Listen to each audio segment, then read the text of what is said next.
My school sent me to a hospitality job that turned out to be a trafficking ring, so I escaped and disappeared forever. Years later, my friend, who I thought died saving me, tracked me down to say they were still operating. I was 14 when Ms. Thompson from the Career Center told me about a summer hospitality job. It paid $900 a week in cash, and all you had to do was move across the country by yourself and sleep in a warehouse with 40 other girls, all sleeping on mattresses on the floor. Well, it was a no-brainer because at the time my mom had cancer, and we needed money. Bad. The first red flag came at the airport when I met a lot of the girls for the first time, because we all had one thing in common. Trauma Stephanie was recently orphaned and needed the money for her little brother Lily, was a child of a single father who also had cancer. One way or another, we all had some sort of unexpected situation that left us desperate for money. Go figure. The plane ride to Texas was only 4 hours, but the drive afterwards was 3. I stared out the window as we drove further and further away from civilization. And the first thing they did when we got there was take our phones and passports. I felt fear settle into my stomach, but then I thought of my mom lying on a bed with stage 3 leukemia, crying while eating nothing but a few tablespoons of soup every day.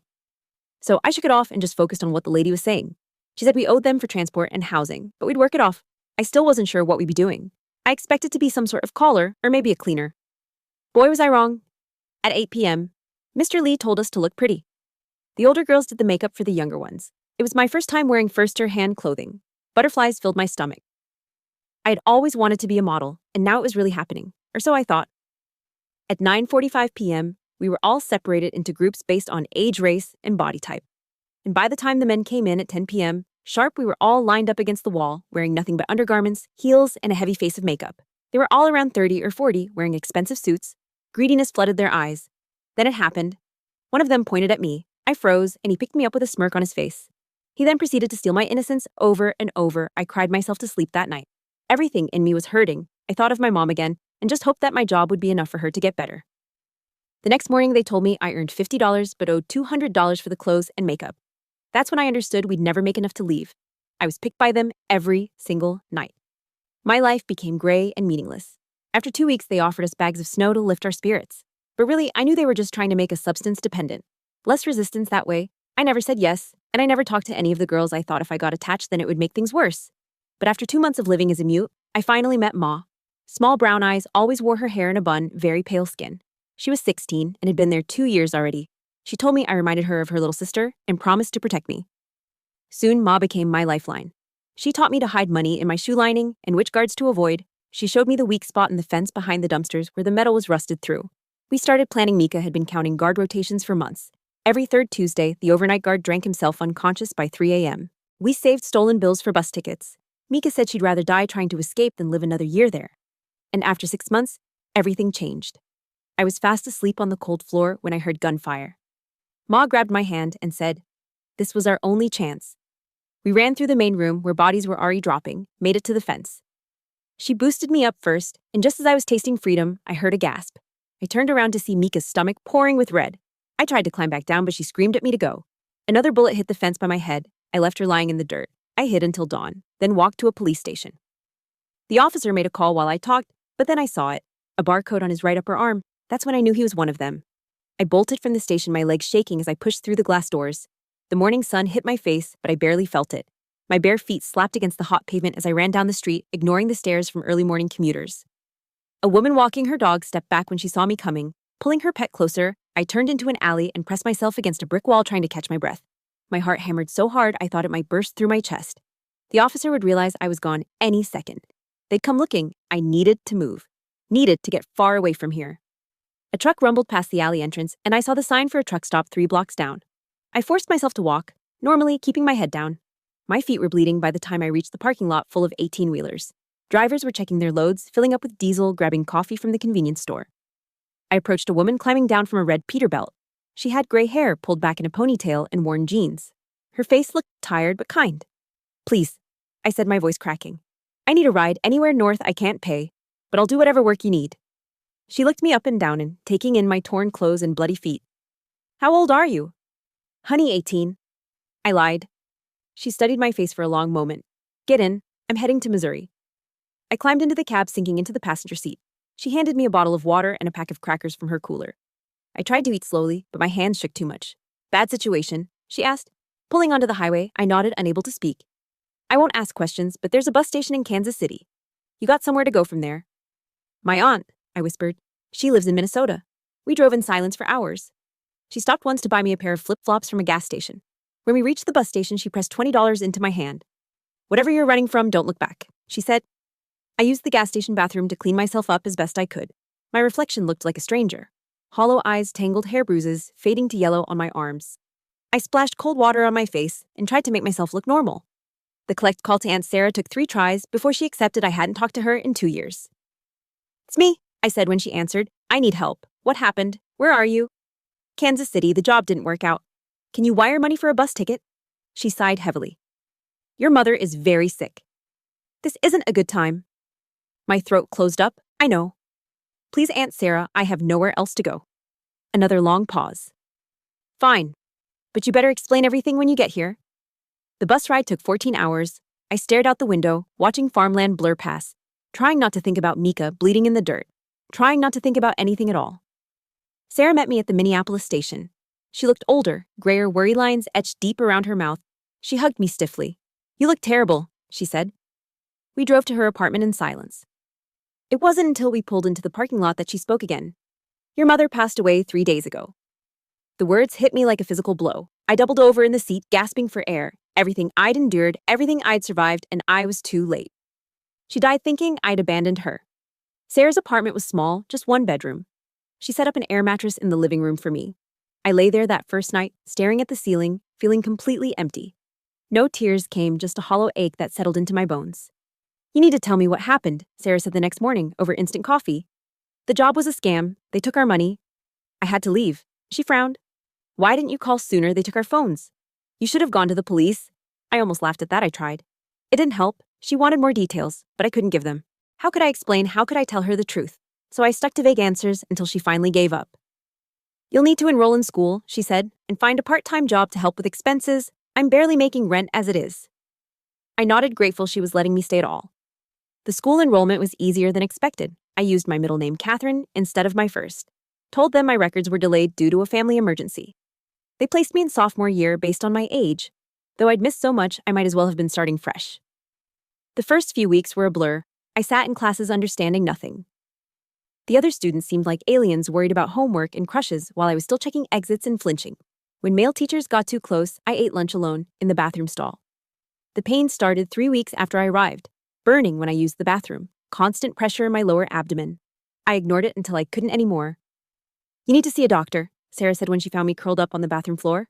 I'm fine. No, you're not. There's a free clinic downtown. I'll take you Saturday. The clinic waiting room was packed.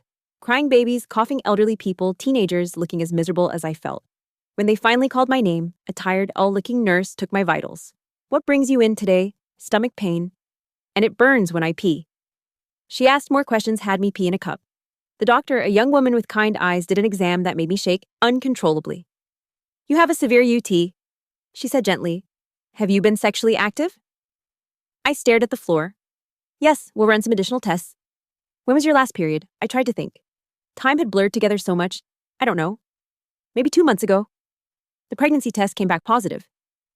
The doctor explained options in a calm voice while I sat frozen, unable to process the words. She prescribed antibiotics for the infection and told me to come back in a week. I never made it to that appointment. 5 days later, I woke up to cramping so severe I could barely breathe, with blood soaked through my pajama pants. I stumbled to the school bathroom during first period and collapsed in a stall. The nurse found me there. An hour later, called an ambulance. At the hospital, they confirmed what I already knew. 11 weeks along, they said nothing they could do. Did you know you were pregnant? The emergency room doctor asked. No, I lied. It seemed easier than explaining. Sarah picked me up that afternoon, her face tight with anger and worry. Why didn't you tell me? Tell you what, don't play dumb. The hospital told me everything. We drove home in silence. She didn't ask who the father was. I think she was afraid of the answer. I went back to school the next week, but focusing was impossible. Words swam on the page. Teachers' voices sounded like they were underwater. I'd sit in class and suddenly be back in that warehouse. Men's hands on my skin, I'd snap back to find everyone staring at me. My grades reflected my mental state. Failed tests piled up. Teachers sent concerned notes home. Sarah grew increasingly frustrated. You're not even trying, she said after another failed math exam. I can't support you if you won't help yourself. I am trying. No, you're not. You sit in your room all day. You barely eat. You won't talk to me. What am I supposed to do with you? The fights escalated. She'd yell about responsibility and second chances. I'd retreat further into myself. One night, after a particularly bad argument about my report card, she said the words I'd been dreading. Maybe you'd be better off in foster care. I can't do this anymore. The threat hung between us for days. I knew she meant it. Sarah was drowning too, working double shifts at the nursing home, barely keeping utilities on. I was just another burden. That's when I saw the help wanted sign at the Chinese restaurant 6 blocks away. The owner, Mr. Chen, barely spoke English, but he understood desperation. He hired me on the spot. Cash under the table, no questions asked. The work was brutal. 8 hours standing over industrial sinks, scalding water, turning my hands raw. The kitchen stayed at 90 degrees, even in winter. But every night I walked home with $40 in my pocket. I hid it in a shoebox under the air mattress. My escape fund growing slowly. School became an afterthought. I showed up enough to avoid truancy officers, but spent most classes with my head on the desk. The counselor called me in repeatedly. Catherine, your teachers are concerned. Is everything okay at home? Everything's fine? Your grades suggest otherwise. You were enrolled as a capable student, but you're failing almost everything. I shrugged. What was the point of algebra when I could barely get through each day? Sarah's boyfriend, Benjamin, moved in after 6 months. He was tall, heavyset, worked construction. At first, he ignored me, which was fine. But after a few weeks, I noticed him watching me.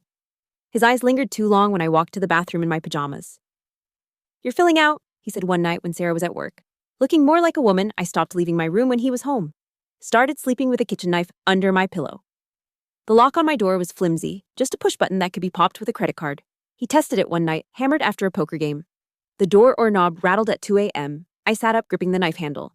Catherine, you awake? His words slurred together. I stayed silent, barely breathing.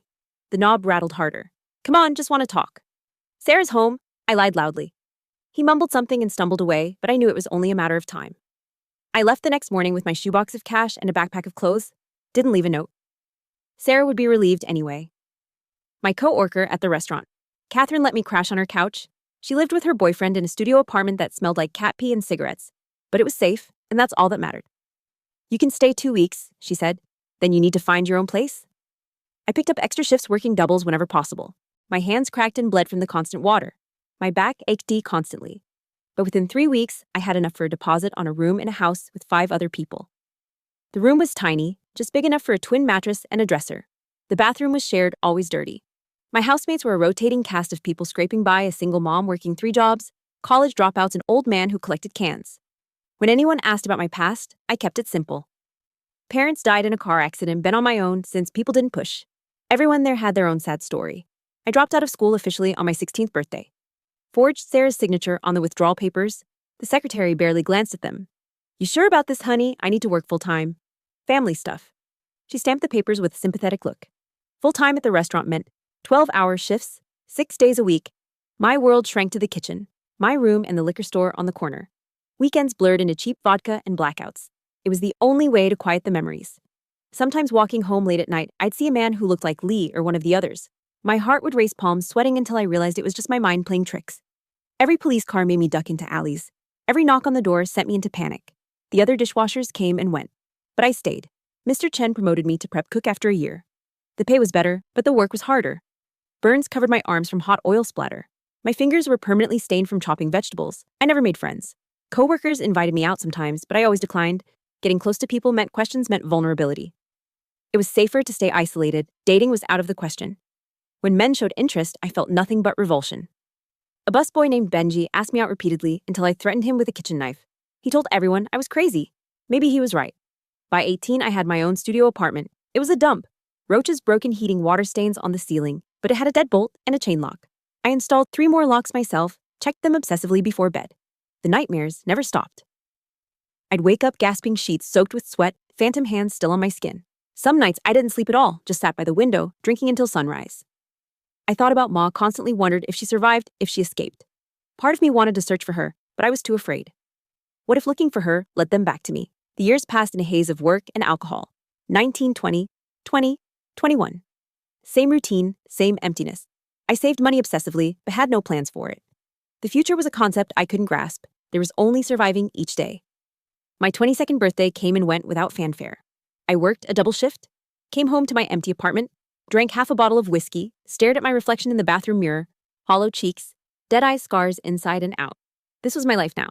Not living, just existing. The G. The girl who wanted to be a model, who had dreams and hope. She died in that warehouse. What remained was just a shell going through the motions. Sometimes I wondered if I should have stayed with Mika, should have died trying to save her, instead of running. At least then it would be over. This half-life, this constant fear and emptiness, it felt like a different kind of prison. But every morning I got up, went to work, Came home, repeated the cycle. Because despite everything, some small part of me kept fighting. Some tiny spark refused to be extinguished completely. I was washing dishes on a slow Tuesday night when everything changed. A new server started that week, a woman about my age with short black hair and a slight limp. She introduced herself as Catherine, but something about her voice made me freeze. She turned toward me, and our eyes met across the steamy kitchen. The plate I was washing slipped from my hands, shattering on the floor. Those brown eyes, that pale skin. My heart stopped. Mika. The word came out as a whisper. Her face went white. She glanced around the kitchen, checking who was watching, then rushed over to help me clean up the broken pieces. Not here, she whispered so quiet I almost missed it. After shift, meet me at the dumpsters. The next 4 hours dragged by. My hands moved automatically through the motions of washing and drying. But my mind raced. Mika was alive. She'd found me. How, why now? What did she want? When Mr. Chen finally let us go at midnight, I slipped out the back door. Mika was already there, smoking a cigarette with shaking hands. In the dim light from the kitchen window, I could see the changes. Her face was harder, thinner. A scar ran from her left ear to her collarbone. I thought you were dead, I said. Almost was. She lifted her shirt slightly, showing a puckered scar on her stomach. Took 3 surgeries. Spent months in the hospital. How did you find me? She took a long drag. Been looking for 2 years, checking restaurants, hotels, anywhere they might hire people without asking questions. When I saw the name Catherine on the schedule here, I had to check. We stood in silence. Part of me wanted to hug her, but something felt wrong. The way she kept checking over her shoulder, the tension in her shoulders. We need to talk, she said finally. But not here. You still live nearby? I hesitated. My apartment was my safe space. No one from work had ever been there. But this was Ma. She'd saved my life. 5 blocks north, I said. We walked in silence, staying in shadows. Every car that passed made us both tense. At my building, I unlocked the 3 deadbolts and let her in. She whistled low at the locks, paranoid. Much can you blame me? She shook her head. No, I've got 4 on mine. I made instant coffee while she sat on my threadbare couch. In the harsh overhead light, I could see more scars, burn marks on her arms, a crooked finger that had healed wrong. What happened after I left? I asked, handing her a mug. Chaos. Turns out it was a rival operation trying to take over territory. Most of the guards died. The girls scattered. I played dead until the shooting stopped, then crawled to the road. Some trucker found me, called 911. Did you tell the police? She laughed bitterly. Tried to. They said I was confused from blood loss. No evidence of a warehouse full of girls. By the time I got out of the hospital and could show them where the place was cleaned out, empty building, no trace we were ever there. My stomach churned. All those girls, where did they end up? But that's not why I'm here. Ma continued. She sat down. Her mug leaned forward. I've been tracking them. The operation? They're still running. Just moved locations? No, I stood up, backed away. No, I can't. I'm done with that. I have a life here. Do you? She gestured around my empty apartment. This is living. Hiding in a box, washing dishes, drinking yourself to sleep. It's safe. It's not living, and it won't last. They're still looking for us. You know, the ones who got away. We know their faces, their names. We're loose ends. My hands started shaking. They don't know where I am. You sure about that? You don't think they have people checking hospitals, shelters, restaurants? How long before someone recognizes you? I wanted to argue, but the fear was already creeping in. Every strange face at work, every car that drove by too slowly. Had I been fooling myself thinking I was hidden? What do you want from me? I asked. There's a group of us girls who escaped some family members of ones who didn't. We're building a case. Real evidence, but we need more witnesses, more testimony. I can't testify. You know what they'll do? Not in court. We're going through journalists, people who can protect sources, tell the story without naming names. But we need multiple accounts to make it credible. I shook my head. I just want to forget. You think you can forget? Her voice rose. You think those nightmares will stop, that you'll suddenly be able to let someone touch you without flinching? It doesn't work that way. I tried. We all tried. She pulled out a crumpled piece of paper. This is the journalist's contact. She's good, trustworthy, already has 3 other girls' stories. With yours, with mine, we might actually have enough to make people listen. I stared at the paper, but didn't take it. I need to think. Don't think too long. She stood headed for the door. I'm staying at the Riverside Motel Room 12, but only for a few more days. Then I'm gone with or without you. After she left, I triple-checked all the locks, then sat on the floor with my back against the door. My carefully constructed walls were crumbling. The past I'd tried so hard to bury was clawing its way back up. I called in sick the next day, spent hours pacing my apartment trying to decide. The smart thing was to run, pack up, leave town, start over somewhere else. But I was tired of running, tired of looking over my shoulder, tired of being afraid. That night I knocked on room 12 at the Riverside Motel. Ma opened the door immediately, like she'd been waiting. I knew you'd come, she said. The room was sparse but clean. A laptop sat open on the bed, documents scattered around it, Photos, printed emails, maps. She'd been busy. "This is everything I've gathered," she said. "Locations. They've used girls. I've tracked down financial records from a source inside their operation. You have someone inside. She disappeared 2 months ago, but not before getting me this." She held up a flash drive. Bank transfers. Shell companies, names of clients. My blood ran cold. "You have their client list. Some of it enough to prove this isn't just a few bad guys, it's a network. Businessmen, politicians, even some cops." That explained why the police hadn't helped. Why the warehouse was cleaned out so fast. This was bigger than I'd imagined. The journalist Rebecca Chen, she's been investigating trafficking for years. She knows how to protect sources, how to build a story that can't be ignored or buried. And if they find out we're talking, Mika's face hardened. Then we better make sure the story comes out first. We spent the next 3 hours going through everything. I told her details I'd never spoken aloud, names, dates, faces. I tried to forget. She typed notes, asked careful questions, never pushed when I needed breaks. "There's something else," she said. "When we finished, I found some of the other girls, the ones who got out during the raid. They're not doing well." "What do you mean?" She pulled up photos on her laptop. Girls I recognized, but barely. Stephanie was on the streets, hollow-eyed and skeletal. Lily had overdosed 6 months after escaping. Others were in jail, psychiatric hospitals, or simply missing. "We're the lucky ones," Ma said quietly. "We're surviving. They deserve justice too." That decided it. I gave her everything. Every detail, every name, every memory I'd buried. If telling my story could help stop this from happening to other girls, maybe the nightmares would finally mean something. We met with Rebecca Chen 2 days later in a coffee shop downtown. She was younger than I expected, maybe 30, with intelligent eyes and a gentle manner. She listened without interrupting, taking careful notes. "I need you to understand the risk," she said when we finished. "Once this story publishes, there's no taking it back. They'll know you talked. We know Mika said I can protect your identities in the article. But if they have sources in law enforcement, they might still figure it out. Are you prepared for that?" I thought about my empty apartment, my isolated life, the years of running and hiding. "I'm already living in fear. At least this way? It's for something." Rebecca nodded. "I'll need a few weeks to verify everything, cross-reference with my other sources. In the meantime, be careful. Change your routines. Stay aware of your surroundings." "What about protection?" Mika asked. "I have contacts who might help former cops who specialize in keeping witnesses safe, but it's expensive. We'll figure it out." I said, thinking of my savings. What was I keeping it for? Anyway, the next 2 weeks passed in a blur of paranoia. Every shift at the restaurant I watched for new faces, walked different routes home, slept with a baseball bat next to my bed. Mika stayed in town, moving hotels every few days. We met secretly to go over more details, fill in gaps in the timeline. Then things started happening. My apartment door showed scratches around the lock like someone had tried to pick it. A car with tinted windows parked outside the restaurant 3 nights in a row. Mr. Chen mentioned someone had called asking about employees claiming to be from immigration. "We need to move faster," I told Rebecca during a hurried phone call. "I'm pushing as hard as I can, just a few more days." But we didn't have days that night. Walking home from work, I noticed footsteps matching mine. Speeding up when I did slowing, when I slowed. My heart hammered as I turned the corner, broke into a run. The footsteps ran too. I ducked into a 24-hour laundromat hid behind the machines. Through the window, I saw a man in a dark coat walk past, looking frustrated. I didn't recognize his face, but I recognized the way he moved, the predatory scan of his eyes. He was hunting. I called Ma from the laundromat bathroom. "They found us. Where are you?" I told her. 20 minutes later, she pulled up in a hit-up Honda. I dove into the passenger seat, and we sped off.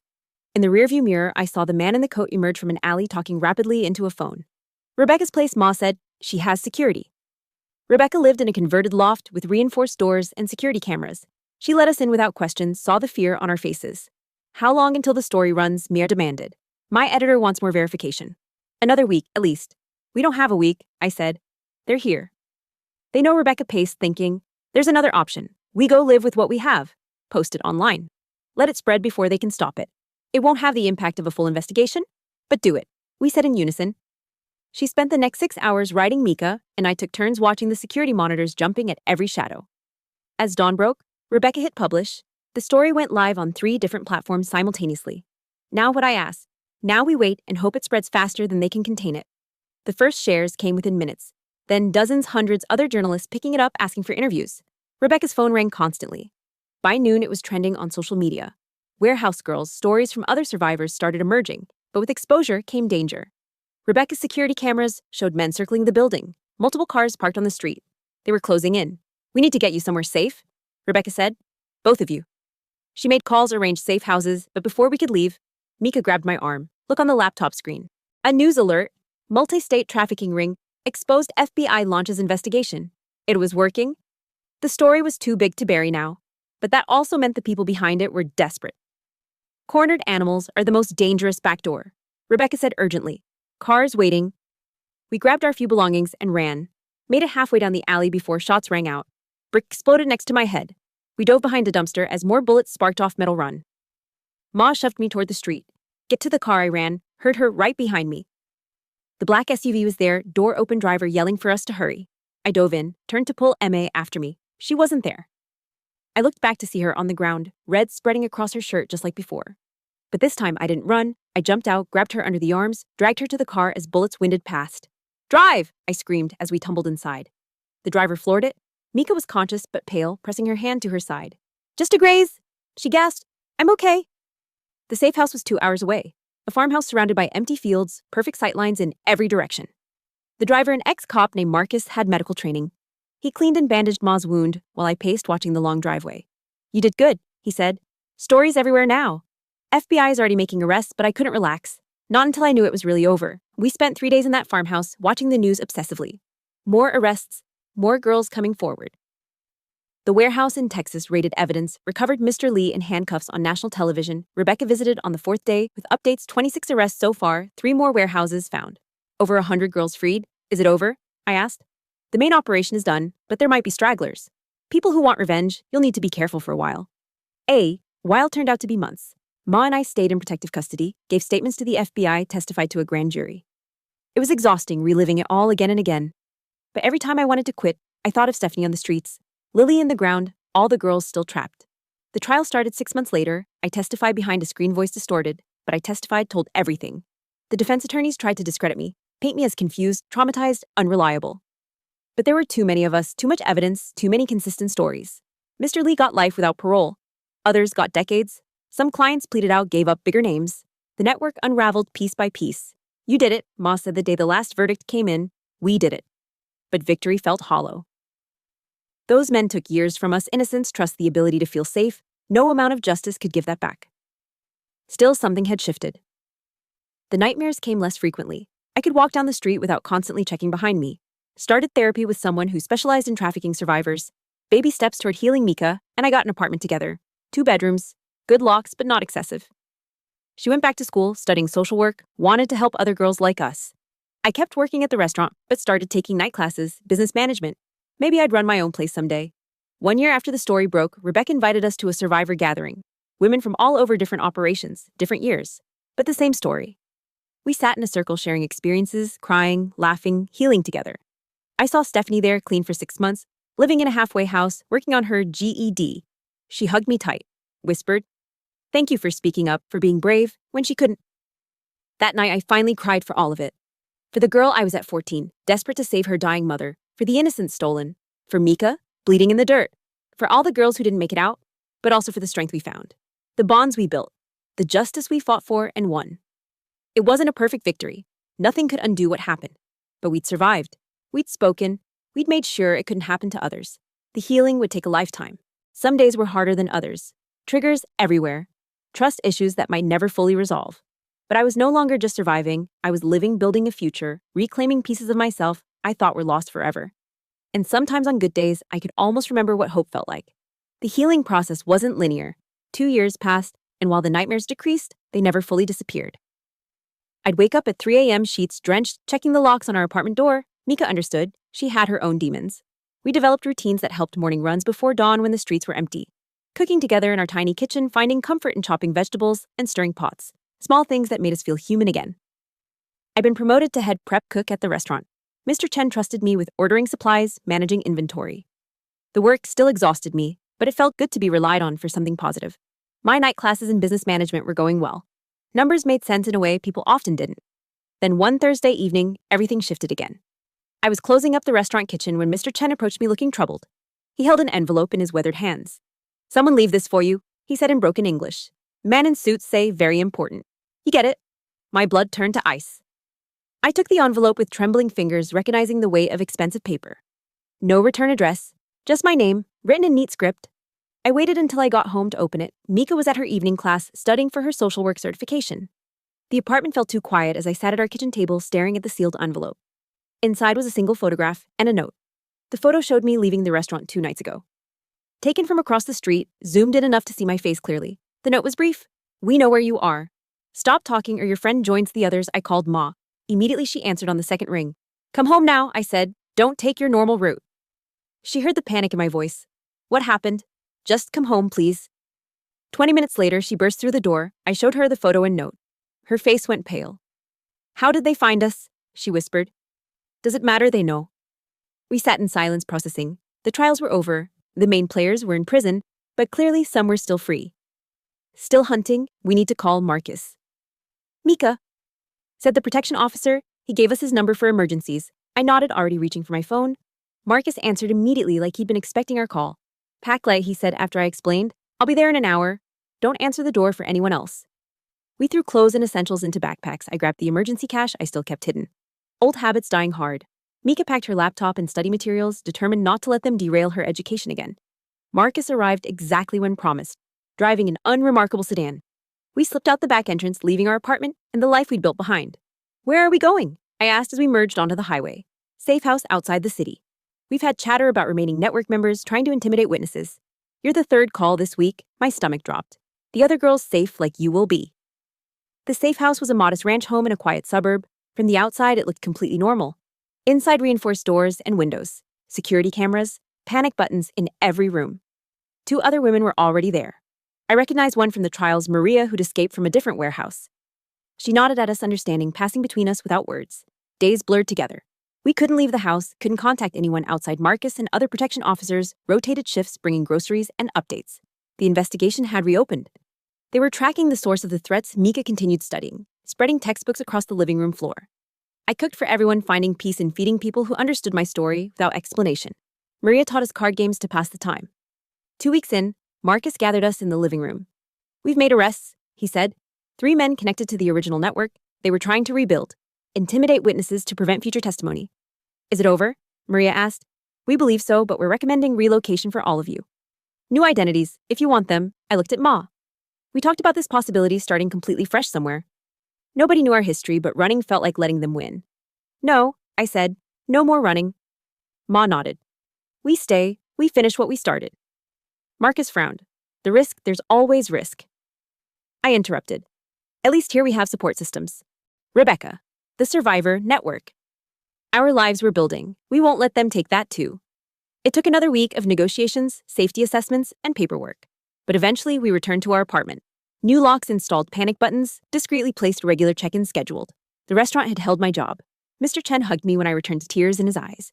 He'd been worried. The familiar rhythm of prep work, the heat of the kitchen, the clatter of dishes. It all felt like coming home. Mika resumed her classes. She was 3 semesters from graduating, determined to become a social worker, specializing in trafficking survivors. Her professors worked with her to make up missed assignments. We attended survivor meetings together. Now the network had grown, women finding strength in shared experience. Some days were harder than others. Anniversaries of escape dates, news of another ring being discovered, the weight of survival when others hadn't made it. 6 months after the threat, I was working late at the restaurant. When my phone buzzed, Rebecca Chen, I wanted you to hear from me first, she said. We're doing a follow-up story 1 year later. Where are they now? Would you participate? I hesitated. More exposure meant more risk, but silence meant they won. Yes, I said, but no real names, no locations, of course. We'll protect you.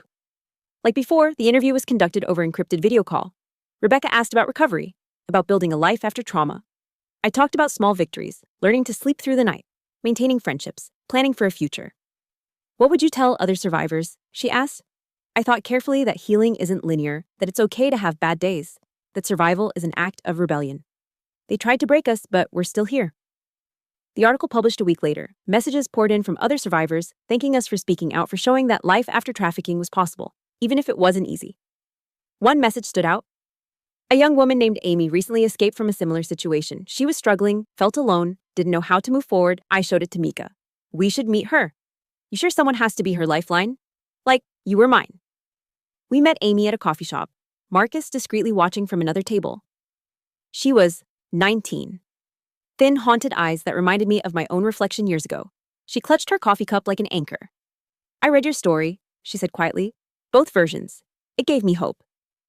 We talked for 2 hours about practical things, finding safe housing, accessing medical care, dealing with nightmares, about harder things, learning to trust, processing trauma, building identity beyond survival. Does it get easier? She asked. I said honestly. The pain changes. Shape doesn't disappear. You learn to carry it. We exchanged numbers, promised to check in, walking home. Mika squeezed my hand. You did good, she said. We both did.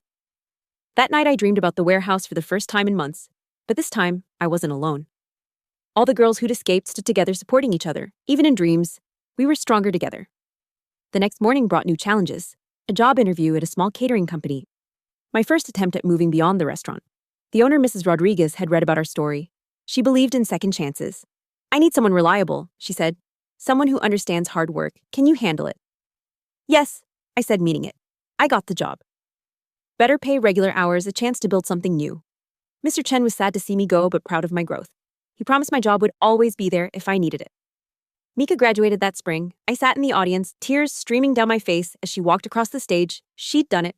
Despite everything, she'd finished her degree. Her first job was at a nonprofit supporting trafficking survivors. She came home that first day exhausted but glowing. I helped someone today, she said, really helped. Walked them through getting a restraining order against their trafficker's family, made sure they had somewhere safe to sleep tonight. We celebrated with takeout from our favorite place, sitting on our apartment floor like we had in the early days. But now the silence between us was comfortable, not heavy with unspoken trauma. A year later, Rebecca called again. Another follow-up. Another chance to show survival was possible. This time I agreed to speak at a conference. Still protected identity. Still careful but louder than before. The room was full of social workers, law enforcement, medical professionals, people who might encounter trafficking survivors. I stood at the podium, hands shaking slightly, and began. I was 14 when someone offered me a job that seemed too good to be true. I told our story. Not all the details. Some wounds were still too fresh, but enough to make them understand the signs they missed, the systems that failed us, the resilience it took to survive. Afterwards, a young police officer approached me. My partner and I arrested a girl last week for prostitution. Teenager, no ID, wouldn't talk. After hearing you, I think we got it wrong. Find her, I said urgently. Check for tattoos, brands, ask if she's safe. Don't assume she's there by choice, he promised to follow up. Later, I learned they'd connected her with services, helped extract her from a trafficking situation. One girl saved because someone finally listened. The work continued. Mika counseled old survivors. I started speaking at more events, training people to recognize signs. We moved to a bigger apartment, one with proper bedrooms and a kitchen that didn't feel like a closet. Some days were still hard. Triggers came unexpectedly, a cologne that smelled familiar, a car that followed too closely, nightmares that left us both awake at 3 a.m., but we had tools now. Therapy techniques, grounding exercises each other 5 years after escape. I opened my own catering business, small, just me and 2 employees to start, but mine built with my own hands, my own choices. We catered. Survivor. Events for free. Our way of giving back. Ma became a supervisor at her nonprofit, training new counselors. She was brilliant at it, combining lived experience with professional knowledge. Her survivors trusted her because she'd been there. We never forgot the ones we lost. Lily overdosed in an alley. Stephanie, who we'd found but couldn't save from her demons. The countless girls whose names we never knew. Their memories drove us forward. The threats had stopped, but vigilance remained. We still checked locks, still varied routines, still startled at unexpected knocks. Some wounds don't heal, they just scar over, leaving permanent marks. But we built lives anyway. Real lives with purpose and connection and even joy.